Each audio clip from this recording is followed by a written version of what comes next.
Property share আৰু business বৰপুত্ৰ Vikram আৰু সৰুপুত্ৰ ৰণীৰ মাজত সমানে ভাগ কৰা হৈছে। যেতিয়ালৈকে মই জীয়াই আছো না মাৰ ওপৰত আৰু না দেউতাৰ উইলৰ ওপৰত কাৰোবাৰ ছাঁটো পৰিবলৈ দিম।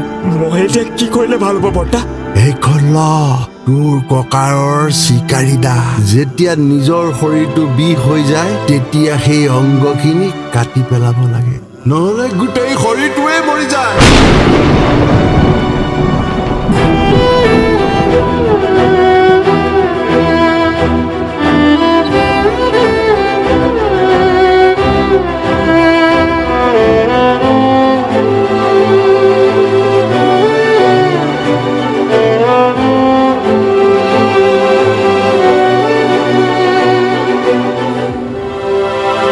মাফ কৰি দিবি দাদা।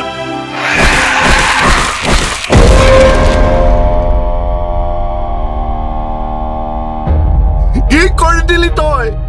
নিজৰ ককায়কে মাৰি পেলালি।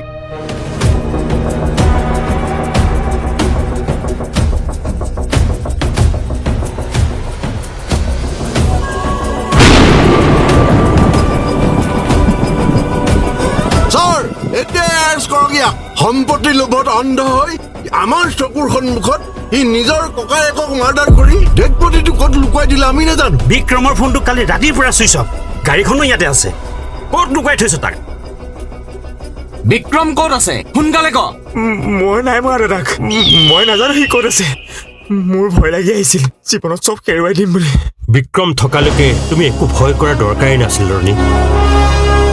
সি তোমাক একোৱে হেৰুৱাবলৈ নিদিলে হয়। শৰ্মা দা, আপোনালোকে পৰিয়ালৰ মাজত নোসোমাবচোন। পুলিচে নিজৰ কাম কৰিয়ে আছে। ৰণী, তুমি কি ভাবিছিলা? দাদাই তোমাক প্ৰপাৰ্টি জালত পেলাই শেষ কৰিব বিচাৰিছিলে? তেনেহ'লে এই ফাইলখন এবাৰ পঢ়ি চাবা। কালি পিছবেলা বিক্ৰমে আমাক কেবিনলৈ মাতিলে। শৰ্মাদা, ৰিয়েল ষ্টেট মাৰ্কেটটো সম্পূৰ্ণ ডুবি আছে। অকল দেউতাৰ উইলৰ মতে আগবাঢ়িলে ভাইটি বিপদত আহি যাব। সেইটো কাৰণে মেনুফেকচাৰিংটোৰ সম্পূৰ্ণ ৰাইটছ ৰণীৰ নামত কৰি দিয়ক। কিন্তু এইটো ডিচিশ্যনে তোমাৰ বিজনেছ শেষ কৰি দিয়ে। একো নাই, ইয়াত মোৰ বিজনেছতকৈ ইম্পৰ্টেণ্ট মোৰ ভাইটিৰ ভৱিষ্যতটো। তাক গম পাবলৈ নিদিব। মই এনেকৈ হাৰি যোৱাটো সি সহ্যই কৰিব নোৱাৰিব। ৰাতি দাদাই মোক ফোন কৰি ক'লে যে সকলো পাৰ্চনেল বেংক একাউণ্ট আৰু ভোটিং ৰাইটছ আনকি প্ৰপাৰ্টি পেপাৰ্ছ তোমাৰ নামত ট্ৰেন্সফাৰ কৰি দিবলৈ।